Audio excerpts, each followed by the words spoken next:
The chair recognizes Madam Speaker from California for her special minute.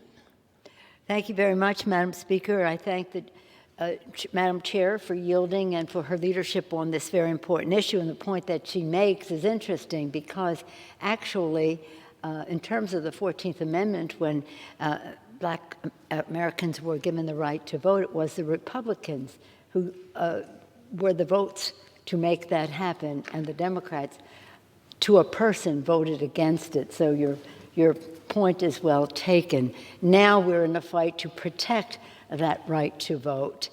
We'll have that conversation another day. Today, we are here for a very specific purpose. Madam Speaker, this weekend, we observe the birth of our nation, the 4th of July, when Americans joyfully celebrate the birth of America's independence and the blessings of liberty. As we do so, we solemnly recognize that those blessings have been denied to so many throughout our nation's history out of sheer bigotry and racism. This holiday, while a celebration, is also an opportunity to take steps to right the wrongs of history, starting here, right here in the U.S. Capitol.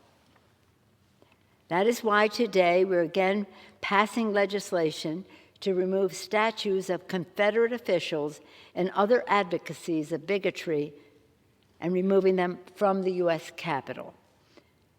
As I have said before, the halls of Congress are the very heart of our democracy. The statues that we display should embody our highest ideals as Americans, expressing who we are and who we aspire to be as a nation. Monuments to men or people who advocated cruelty and barbarism to achieve such a plainly racist end are a grotesque affront to those ideals. They are homage to hate, not heritage. They must be removed. Thank you to Leader Steny Hoyer, who has been advocating this for a long time. He took charge and worked with Whip Jim Clyburn, Congressional Black Caucus Chair Joyce Beatty, Chair Benny Thompson, Congresswoman Barbara Lee, Congressman G.K. Butterfield, whom we just heard from, and you, Madam Chair. Thank you, you and others, for your leadership.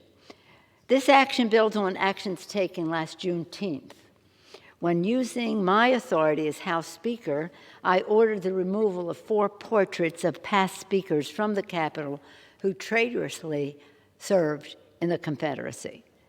Among the Confederate statues in the Capitol that we are addressing today are Jefferson Davis and Alexander Stephens, President and Vice President of the Confederacy, respectively, both of whom were charged with treason against America. This legislation also removes from the old Supreme Court chamber in the Capitol the bust of Justice Roger Taney, a defender of slavery and the author of the 1857 Dred Scott ruling, one of the most horrific stains on our nation and our court's history. Mr. Hoyer has been particularly interested in removing Justice Taney. Removing these statues will not erase the stain and that of other racist acts in our history, nor will it erase the racism that exists in our country today. But it is an important and necessary step. How can we seek to end the scourge of racism, including if we could do so by passing the George Floyd Justice and Policing Act, which you have championed, Madam Speaker, when we allow the worst perpetrators of that racism to be lauded in the halls of Congress? Congress has the opportunity and the obligation to make meaningful change. Let us lead by example.